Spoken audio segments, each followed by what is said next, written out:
Hello students, आज हम कर रहे हैं अर्थमेटिक प्रोग्रेशन यानी कि एपी चैप्टर नंबर 5 एक्सरसाइज 5.1 का क्वेश्चन नंबर 1 जो कि है कि which of the following are AP. तो क्वेश्चन आपके पास होगा, बुक होगी, उसमें क्वेश्चन में एक बार पढ़ लेता हूँ कि क्या दिया है इसके अंदर, वो एक्सप्लेन कर देता हूँ मैं आपको। In which of the following situations does the list of numbers involved make an arithmetic progression and why. तो क्वेश्चन है कि इसमें जितनी भी हमें सिचुएशन दी हुई हैं, जितने भी हमें यहाँ पे पॉइंट्स दिए हुए हैं, 4 पॉइंट दिए हैं आगे, इसमें से कौन सी सिचुएशन में जो लिस्ट ऑफ नंबर्स हैं वो एपी बना रहे हैं और कौन से एपी नहीं बना रहे हैं, और अगर बना रहे हैं तो वाई क्यों। तो क्वेश्चन को मैंने यहाँ शॉर्ट फॉर्म में लिखा हुआ है कि विच वन इज एपी, मतलब कि कौन सा एपी का सीरीज है और अगर है तो वो क्यों है, ये हमको बताना है। तो पहले मैं आपको बता दूं कि एपी होता क्या है। एपी को हम सिंपल शब्दों में बोले तो it is a series of numbers which whose difference is constant. इनका डिफरेंस आपस में सेम होता है, उनको हम बोलते हैं एपी। जैसे कि अगर हम सीरीज नंबर की 4, 8, 12, 16, तो ये जो पूरी सीरीज है नंबर की, इसमें जो डिफरेंस है नंबर्स का वो सेम है। हर किसी में 4, फिर 4, फिर 4 से नंबर जो है वो बढ़ रहे हैं, तो ये एक एपी की सीरीज हो गई। इसी प्रकार से, इसी तरीके से अगर कोई सीरीज ऑफ नंबर्स है जिसमें कि कॉन्स्टेंटली डिक्रीज हो रहा है, कोई भी कॉमन डिफरेंस है, जैसे कि अगर हम कोई एग्जांपल लें तो 20, 18, 16, 14, ये एक सीरीज है जिसमें कि नंबर्स हमें दिए हुए हैं, सीरीज ऑफ नंबर्स हमें दी हैं जिसमें कि जो नंबर्स हैं वो कॉन्स्टेंटली डिक्रीज हो रहे हैं, दो के डिफरेंस से, या फिर 2 का डिफरेंस, फिर 2 का डिफरेंस, फिर 2 का डिफरेंस। तो ये दोनों ही सीरीज हैं वो एपी की सीरीज हैं। तो कुल मिलाकर के वो सीरीज जिसमें कि नंबर या तो कॉन्स्टेंटली इंक्रीज हो एक ही रेट से या कॉन्स्टेंटली डिक्रीज हो, उसको हम बोलते हैं कि वो एपी है। तो हमें इस क्वेश्चन में बताना है कि जो हमें 4 केस दिए हैं वो एपी के हैं या नहीं है। तो पहला केस देखते हैं, आपकी बुक में दिया हुआ है, मैं एक बार रीड कर देता हूँ यहाँ पर। The taxi fare after each kilometre when the fare is ₹15 for the first kilometer and 8 for the additional kilometer।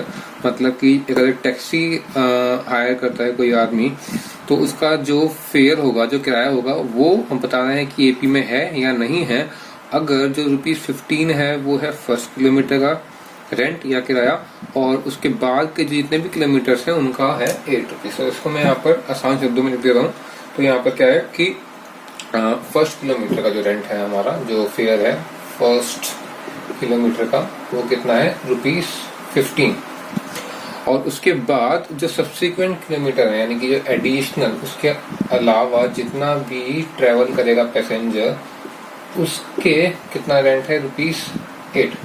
तो इसका मतलब क्या है कि अगर कोई आदमी गाड़ी में चढ़ा, टैक्सी में चढ़ा, तो ₹15 तो देना ही पड़ेंगे पहले किलोमीटर के, चाहे वो 1 किलोमीटर ट्रेवल करे, और उसके बाद उसको हर किलोमीटर के ₹8 एक्स्ट्रा देने होंगे।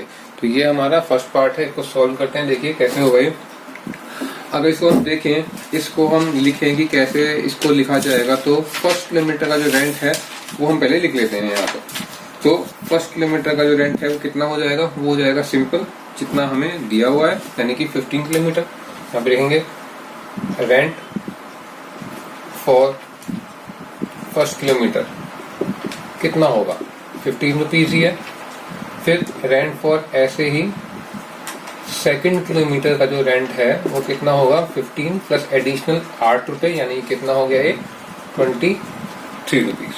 फिर ऐसे ही जो अगला है सब्सिक्वेंट किलोमीटर, उसका रेंट कितना होगा, rent for third kilometre,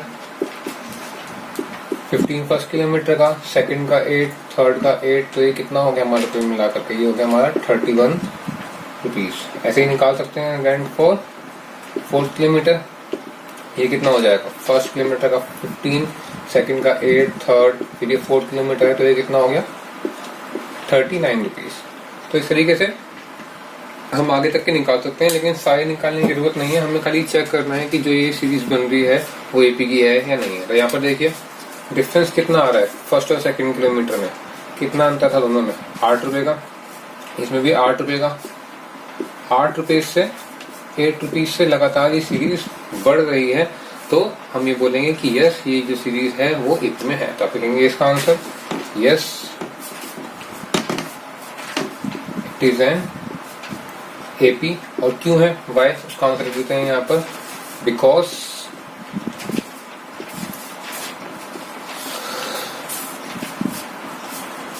the rate of increase is constant। जो रेट ऑफ इंक्रीज है, बढ़ने की जो दर है वो हमारी कांस्टेंट है, इस वजह से ये हमारा एपी है। अब देखिए इसका सेकंड पार्ट में क्या कहा है। सेकंड पार्ट में दिया है the amount of air present in a cylinder when a vacuum pump removes 1/4 of the air remaining in the cylinder at a time.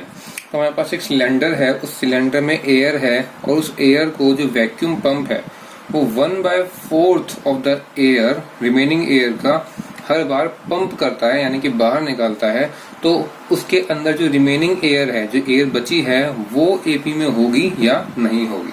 तो अब देखिए यहाँ पर हमको जो ये बताया है कि जो एयर है वो रिमूव हो रही है 1/4, लेकिन कितनी एयर है वो हमको नहीं दिया।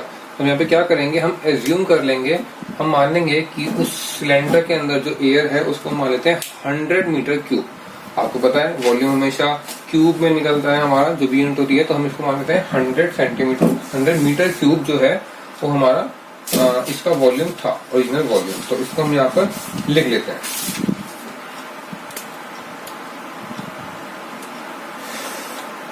लेट एयर प्रेजेंट, कितनी एयर प्रेजेंट है उस सिलेंडर के अंदर, उसको हम मान लेते हैं 100 मीटर क्यूब। समझने के लिए इजी होगा अगर हम कोई वैल्यू ले लेते हैं, या तो हम x भी ले सकते हैं, लेकिन x अगर लेंगे तो वैल्यू काफी कॉम्प्लिकेट आएगी। थोड़ा सिंपल करने के लिए हम इसको एज्यूम कर सकते हैं 100, कुछ भी एज्यूम कर सकते हैं आप, 10, 100, 1000, कोई भी राउंड फिगर में।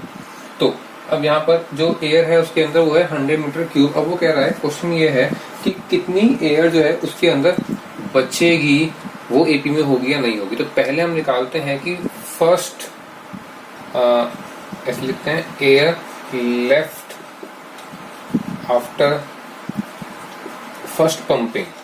पहली बार एयर जब हमने पंप करी उस सिलेंडर में से, तो उसके बाद कितनी एयर उसके अंदर बची। अब देखो क्वेश्चन में क्या दिया हुआ है, क्वेश्चन में हमको दिया हुआ है कि 1/4 ऑफ द एयर निकल जाती है हर बार जब भी एयर पंप करते हैं। तो 1/4 किसका, जितनी एयर प्रेजेंट होगी सिलेंडर के अंदर उसी की 1/4 निकलेगी। तो 100 का ही 1/4 हम यहाँ पर निकालेंगे। 100 में से 100 का ही 1/4 माइनस कर देंगे, तो 100 का 1/4 हो गया कितना, यानी कि 25। तो पहली बार जो हमने एयर पंप करी वो करी इतनी 25 मीटर क्यूब, और उसके बाद जो एयर बच गई वो बच गई 75। हमें ये निकालना था जो रिमेनिंग एयर है वो एपी में है कि नहीं है। तो पहली वैल्यू हमारे पास में थी 100, सेकंड वैल्यू हमारे पास में आ गई 75 मीटर क्यूब। अब देखते हैं जब सेकंड बार पंपिंग होगी तो कितनी एयर बच जाएगी। तो air left after second pumping, second बार जब हमने पंपिंग करी तो उसके बाद कितनी एयर जो है सिलेंडर में बच गई। अब देखिए कितनी एयर प्रेजेंट है, अभी 75 मीटर क्यूब है। अब वो कह रहा है हर बार 1/4 एयर पंप होती है, और 1/4 किसकी, जितनी उसके अंदर एयर है उसी का 1/4। तो अभी कितनी एयर बची है सिलेंडर के अंदर, 75, क्योंकि हमने 1/4 पहले निकाल लिया। तो जो 75 है उसका 1/4 हम निकालेंगे, तो 75 की 1/4 एयर दोबारा से हमने उसमें से पंप करके बाहर निकाल दी। तो 75 माइनस 75 का 1/4 कितनी वैल्यू आएगी इसकी, इसकी वैल्यू आएगी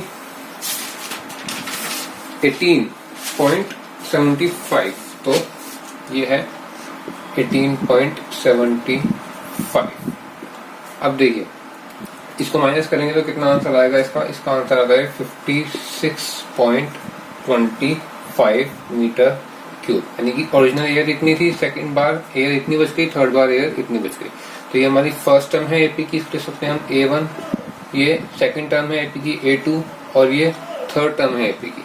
हमें बताना है कि ये जो सीरीज है वो एपी में है या नहीं है। तो यहाँ पर देखिए जो डिफरेंस है वो कितना कितना आ रहा है, फर्स्ट और सेकंड इन दोनों का डिफरेंस कितना आ रहा है, दोनों टर्म्स का 25, और इन दोनों का डिफरेंस कितना आ रहा है, सॉरी हाँ यस, इन दोनों का डिफरेंस कितना आ रहा है, इन दोनों टर्म्स का जो हमारी एयर बची है सेकंड और थर्ड पंपिंग, सॉरी फर्स्ट और सेकंड पंपिंग के बाद, इनका डिफरेंस आ रहा है 18.75। डिफरेंस सेम नहीं है। तो यहाँ पर क्या हो रहा है कि एयर जो है वो डिक्रीज हो रही है 100 से 75, 75 से 56.25, लेकिन जो डिफरेंस है उसका जो रेट है वो सेम नहीं है। पहली बार तो वो 25 मीटर क्यूब कम हुई, और दूसरी बार जो है वो 18.75 मीटर क्यूब कम हुई। अगली बार निकालेंगे तो वो फिर जो है रेट ऑफ डिक्रीज कम हो जाएगा। 3 बार निकालना काफी है। तो इस तरीके से हम देख सकते हैं कि जो एयर है हमारी उस सिलेंडर के अंदर वो डिक्रीज तो हो रही है, लेकिन जो डिक्रीज होने का रेट है वो हर बार डिफरेंट है। तो हम लिख सकते हैं कि it is not an AP. AP क्यों नहीं है? क्योंकि यहाँ पर जो हमारा रेट ऑफ चेंज है वो अलग है। तो रीजन क्या लिखेंगे? It is not an AP because the rate of decrease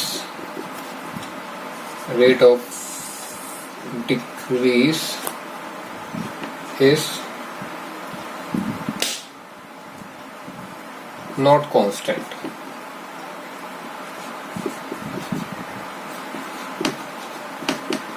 जो रेट ऑफ डिक्रीज है वो कांस्टेंट नहीं है, इसीलिए ये जो हमारी सीरीज है वो एपी में नहीं है। तो ये सेकंड पार्ट हमारा खत्म हो गया।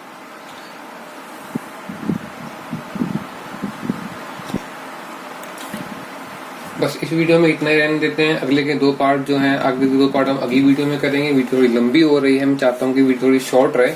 तो अगर आपको ये टॉपिक समझ में आया हो तो चैनल को सब्सक्राइब करें, वीडियो को लाइक करें, और कोई डाउट हो तो आप कमेंट बॉक्स में कमेंट कर सकते हैं, वो डाउट मैं क्लियर कर दूंगा वहां पर।